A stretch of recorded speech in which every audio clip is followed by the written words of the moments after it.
Good morning, everyone. My title of paper is Revisiting Anglo-Indian Community and Making and Unmaking of Anglo-Indian Identity in Late Colonial India. This paper, sorry. Yeah. This paper explores the community's ambivalent feeling towards the British and Indians, its sense of pride, and other communities' apathy toward the Anglo-Indians. This paper also analyzes how the Anglo-Indian community suffers from the identity dilemma in the late colonial period in India. The discovery of maritime route to the South Asia in the last decade of the 15th century opened the new land of wealth for European countries and began a new era of extensive trade and commerce between the nations of Europe and those of the Far East. In the early days, when the sea voyage was long and perilous and men had perforce to settle down for many years, they formed alliance with the women of the land. That custom was then recognized as necessity, and consequently they entered into the more or less permanent marriage relations with the native women. After a few generations of trade and political expansion, offspring of these mixed marriages proved extremely useful for Europeans to expand its territories in South Asia. Such offspring of mixed marriages were in the special position and tended to form a self-conscious communities called Anglo-Indian. Since the Indian census of 1911, the term has referred to the domicile community of mixed descent who were formerly known as East Indians and Eurasian. Anglo-Indian form one of the largest and oldest community of the mixed descent in the world and continue to live in India as well as across the wider diaspora, particularly Britain, Australia, New Zealand, Canada, and United States. The Anglo-Indian community owes its genesis to the advent in India of European in general and of British in particular. It is, however, the appearance of the British in India that real history of Anglo-Indian begins and community having common interests, manners, custom emerges. The Anglo-Indian were concentrated in those areas where maximum European contact had occurred. In the four largest port cities, Calcutta, Bombay, Madras, and Rangoon, live the two-thirds of the Anglo-Indian Indians, and while the additional one-third live in the other parts of the provinces in which the cities are located. Anglo-Indians were predominantly city dwellers, and their life and problems have an urban setting. The dilemma of identity. With the increasing space of freedom movement against the British rule and with the constantly changing socio-political and economic condition, Anglo-Indian became worried about their position and future in Indian society. In 1923, the Anglo-Indian Association of Bengal called the meeting at Calcutta to discuss the Anglo-Indian should retain their distinctive identity or should identify themselves with the Indians as far as civil activities are concerned, or to seek to Indianize. Henry Gidney in the same conference said that the Anglo-Indians are very much confused about their position and identity of the community. I quote, "What did they call themselves? No doubt everyone present there called himself an Anglo-Indian, but had they any right to call themselves such?" And he said that some Anglo-Indian employees of the East Indian Railways brought to his notice that they were described as East Indian in the records of railway, and it was only by common usage that they were called the Anglo-Indians. He said that Anglo-Indians must determine what they were. They were the sons of the soil, neither Europeans nor Indians, but ipso facto the citizen of country. He maintained that Anglo-Indian should not have the slightest hesitation in calling himself a citizen of India.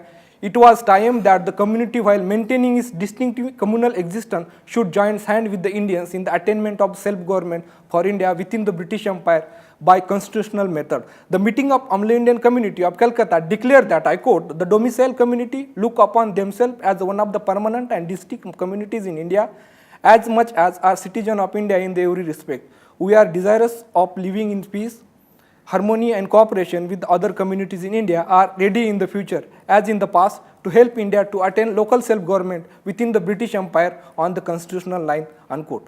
In 1931, the position of Anglo-Indian under the new constitution was discussed at length by the Henry Gidney, and he urged to the Anglo-Indians, I quote him, "The present day conflict between the ever-changing East and the never-changing West must find Anglo-Indian ranging himself more and more alongside the Indian in constitutional advance to the dominion status. This, I submit, is the first essential for the future of the Anglo-Indian. Otherwise, India offers no place for the community. But by this, I do not mean that he must sacrifice his communal identity and distinctiveness, or that loyalty to the new India implies disloyalty to the British. On the contrary, I could not conceive of the prosperous and well-organized and administered India separated from England. For each is equally in need of others' loyalty and cooperation, without which neither nation will prosper nor advance," unquote.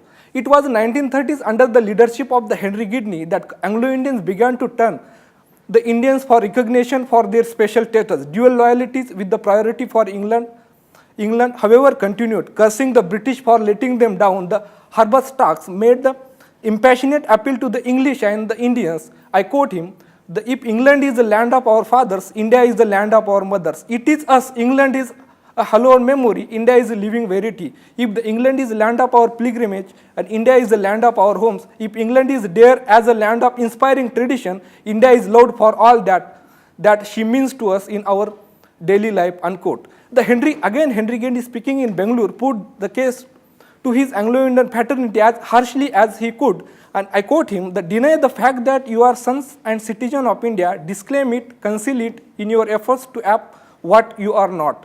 You soon be that not wanted at all. The opportunity is yours today to more closely associate yourself from early school life with the rest of India, to realize that you, with all other communities, have right to live in this, your country, that you are first and last son of India.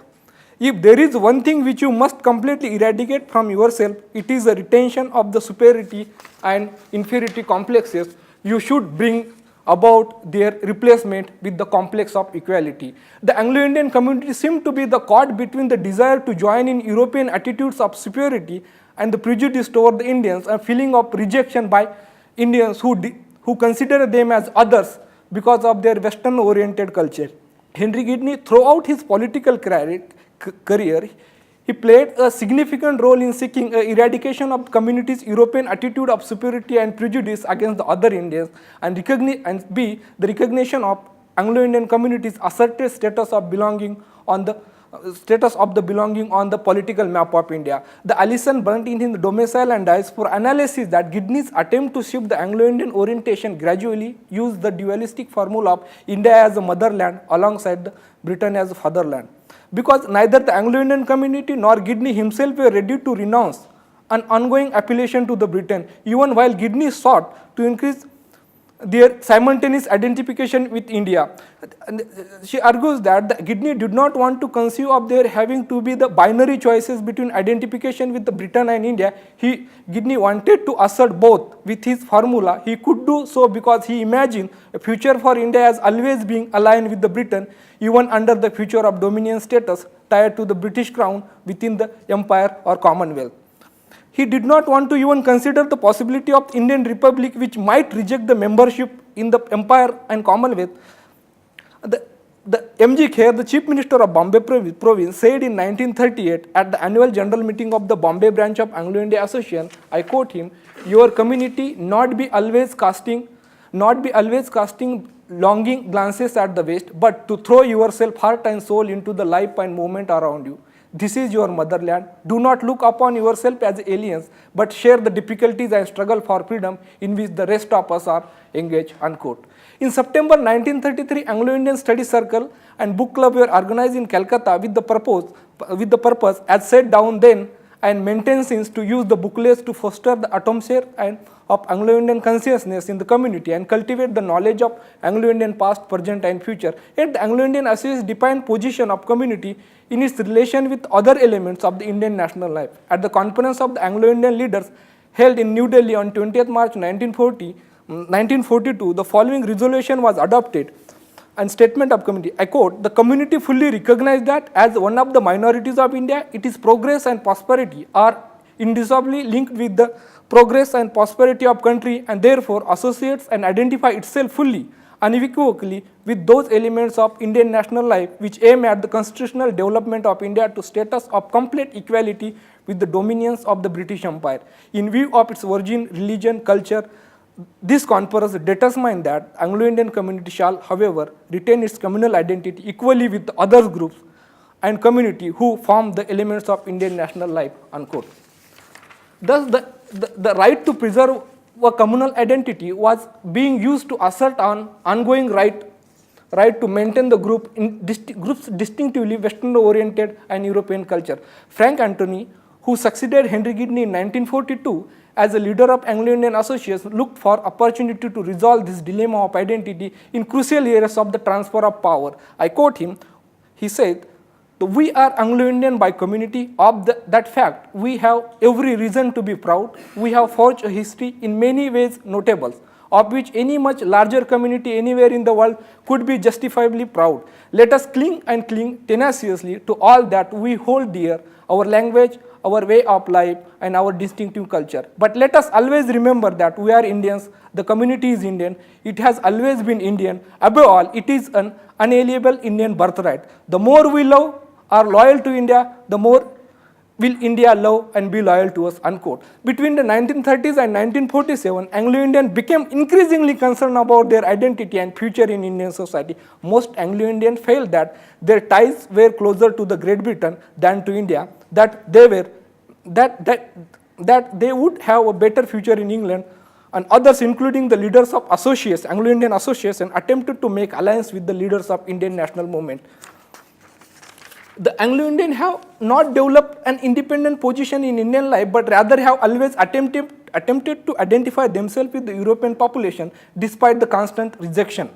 In 1930, K.E. Wallace, an Anglo-Indian, proclaimed that, I quote him, "We are Britishers we are, and Britishers we ever must and shall be. Once relinquish this name and permit ourselves to be the style Eurasian or statutory natives of India, we became estranged from our proud heritage as a Britisher," unquote. The Anglo-Indian, another Anglo-Indian has stated that, however black he may be, I quote, "However black he may be, the Eurasian stubbornly resists the submergence of his identity with the natives of the country, for he is proud of his Anglicized custom and his remote connection with the ruling race," unquote. This is antipathy of Indians were submitted by the Anglo-Indians in memorandum submitted to Simon Commission in 1928.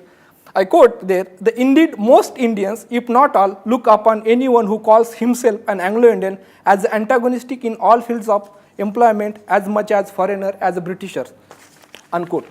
In the mid-20th century, in the face of this impending crisis, various reactions were apparent. Some Anglo-Indians view the future with indifference, others with the despair. Still others have dispatched numerous appeals to the British government entreating for the continuance of special Anglo-Indian privilege under the new Indian Constitution. One of the major problems Anglo-Indian community faced throughout the history is the question of identity. Who am I? It was not easy for Anglo-Indian to construct their own identity because Europeans consider them as Indians with some European blood, and Indian consider them as European with some Indian blood. In the colonial period, the British and Anglo-Indian had much in common: language, religion, culture, and lifestyle. However, Anglo-Indians were hardly ever treated on par with the European. European tended to think them as Indian with some European blood, and Indian thought them with European with some Indian blood. The fact that Anglo-Indian were the Indian national by birth but culturally oriented to Britain often made their status confusing to themselves and to the others. The departure of the British left the community in the state of confusion. The new reality rose a feeling of insecurity and anxiety about its future. A feeling of suspicion and mutual distress had always existed between Anglo-Indians and other communities. The British have also inculcated in the community a feeling of identification with the British power. This emotional attitude was out of place in the new social order. During the transfer of power, Anglo-Indians were left to decide their own fate, and the lack of identification with new political order, with the changed mood of the Indian people, forced the community to reassess its identity and status in India. Vast majority also fear that they will be the persona non grata in India. This led to the migration of thousands of Anglo-Indians, despite the fact that Indian Constitution accepts them as a distinct minority community. Thank you.